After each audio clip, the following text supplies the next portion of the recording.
And just like that, guys, we're back for another XRP video. And today we've got an interesting one. There's a lot been going on. There's lots of things in the news. There's lots of interesting things to discuss. So I'm going to get into this video. And as I do, smash that like button. I appreciate that. If you're new to the channel, subscribe. You can always unsubscribe later. Don't forget to join us down in Discord. Links in the description below. Let's kick things off with the 1 hour time frame. So let's get into this, right? So we saw a move down. We were expecting a move towards the 61.4 to 62.6. We're right in the little zone right now.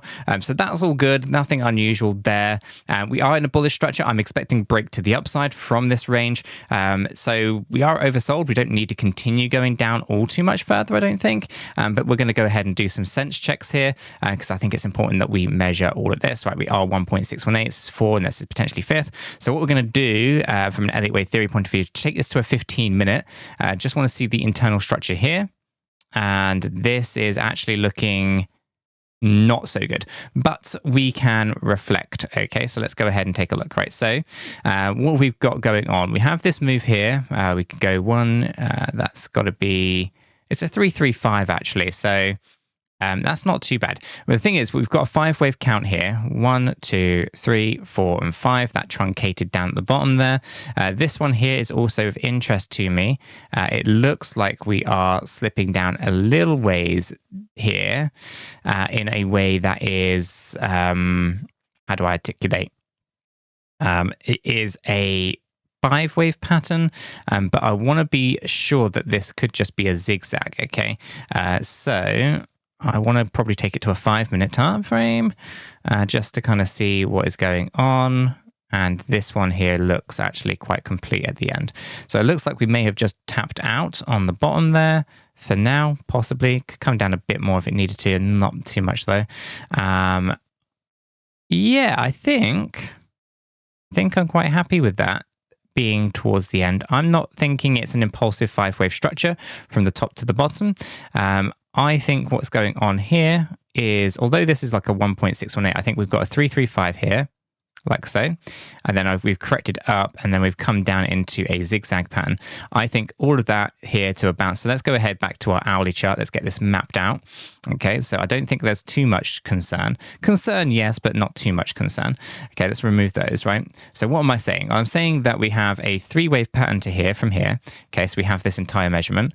We had this bounce to here. We've come down to a minimum expectation already. The 1-to-1 would put us at 61.35, so we can come down a little bit deeper if we needed to. I don't think we're going to need to, though. And I think essentially we're just looking at this as a complete structure. So A, B, potentially come down a little bit deeper into this area here for a C wave. Essentially, it's 335 with a zigzag at the end.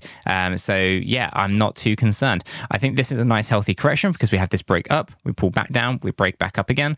So looking forward to what happens next, which I think is potential long positions on XRP. And I'll talk more about that hopefully later in the trade section. So on our 1 hour time frame, not looking too terrible. I think that is good.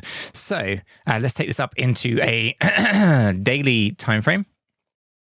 Daily time frame is looking for our X wave up towards 66.8 to 70.1. This looks pretty decent actually, because we can see within that pattern there, we have the wave A going up. We're in this little B wave at the moment, and we'll target out 69 to 71.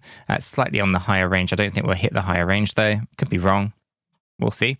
But that's going to be our X wave. You can see this area of previous resistance, which is really your focus, 66.8 to 70. Our actual range is 69.6 to 71.4. I'd be happy with any of that. I think that's going to be a position for reversal.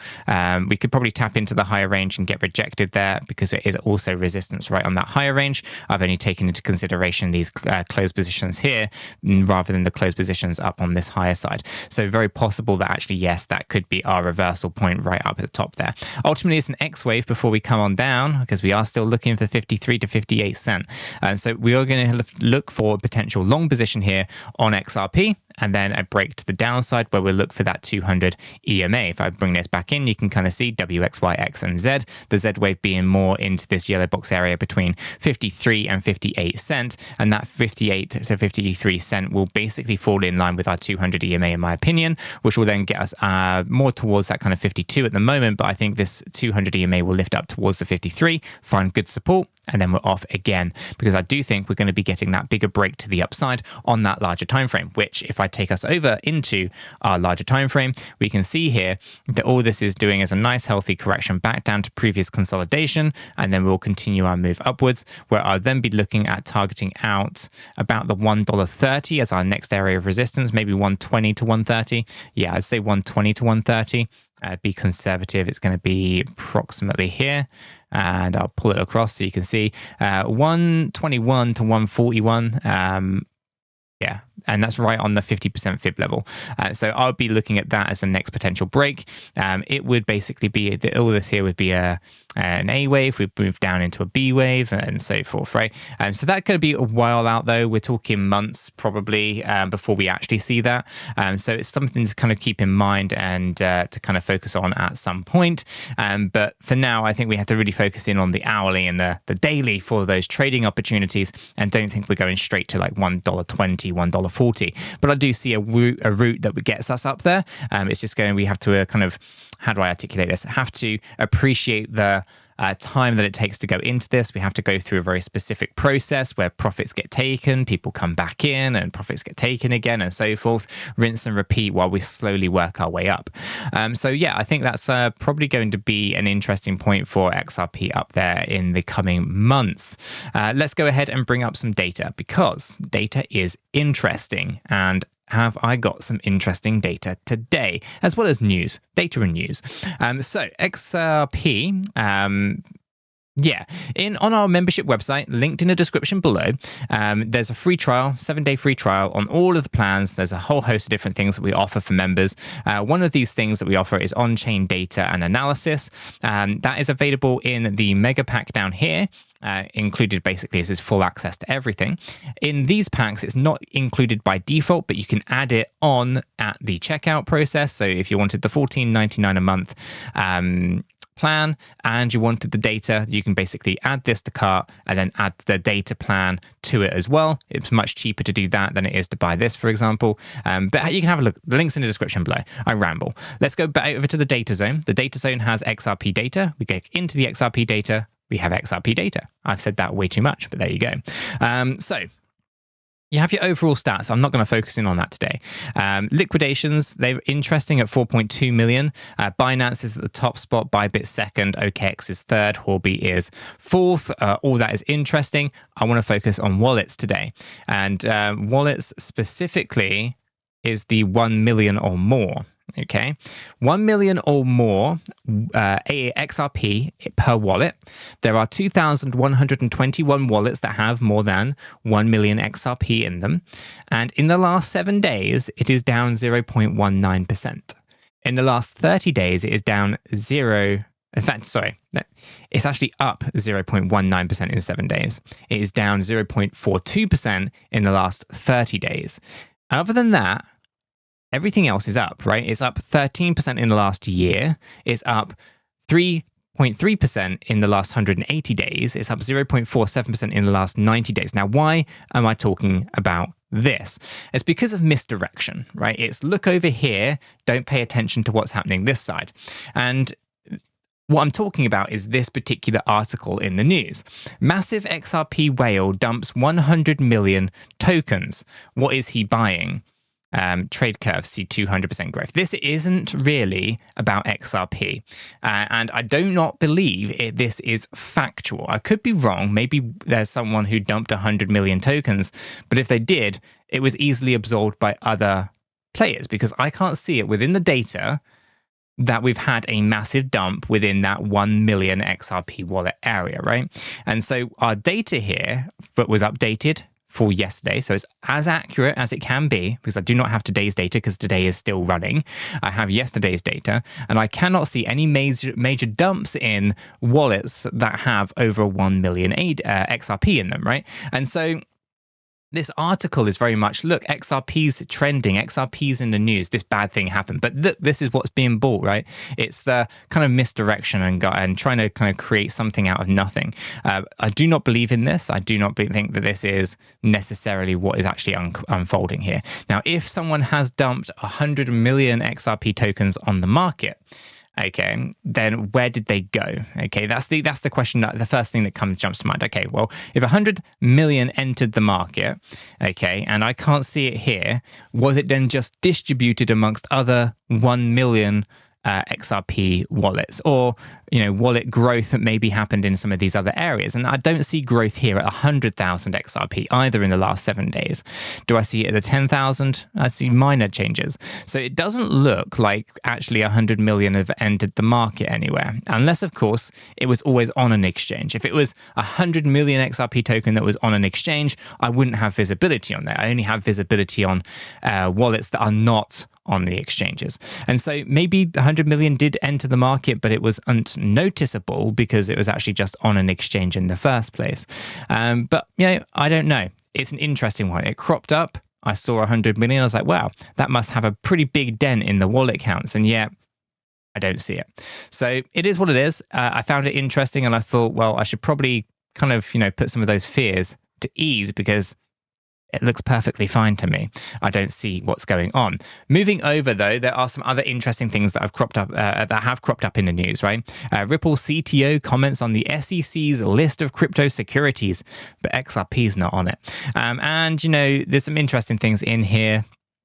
Obviously, I think this goes down to CoinGecko listing the tokens that the SEC claim are securities, right? And XRP's not on there, Ethereum's not on there, Bitcoin's not on the list, right? But you have got other projects that are, right? And they just blow your mind that even think that Cardano ADA would even enter into the world of security. It doesn't, and yet still the SEC claim it. But there are others on the list, obviously BNB, because there's an agenda against Binance, Solana, you have Ton, Hex. Well, Hex is itself something that needs to be really, probably needs to be scrutinized quite heavily.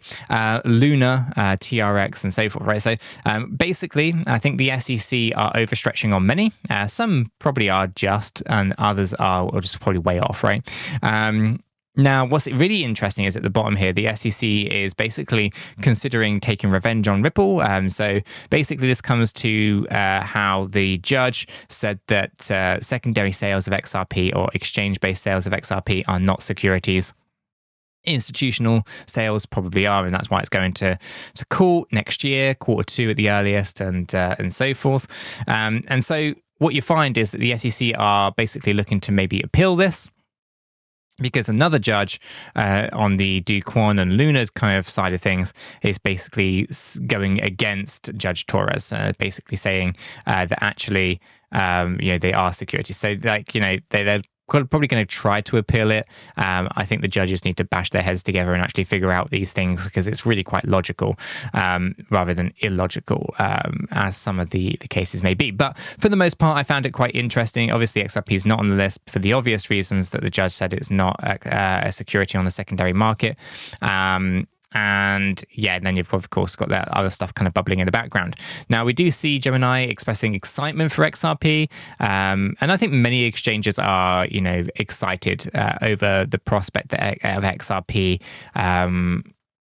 And in kind of where the future is going, because one of the things that this case is doing is it's going to bring a lot of eyeballs on the crypto space, but it's also going to bring a lot of eyeballs on XRP's price action. And as we start to see growth in that price action, I think the FOMO is going to be insane. So as we kind of get into 2024, and as we kind of think about, whether or not XRP wins the trial or Ripple win the trial and therefore win for crypto overall, I think we're going to see some really interesting kind of stuff. So yes, it's easy to kind of get excited over those things. Now, moving over into exchanges, there has been an influx of US-based exchanges listing XRP, which is great, but not necessarily all of them. I think there's still some lag in there to a degree, but I think it's great to see that many have listed it. I think ultimately, though, when it comes to exchanges, it's good to have exposure to as many as you possibly can.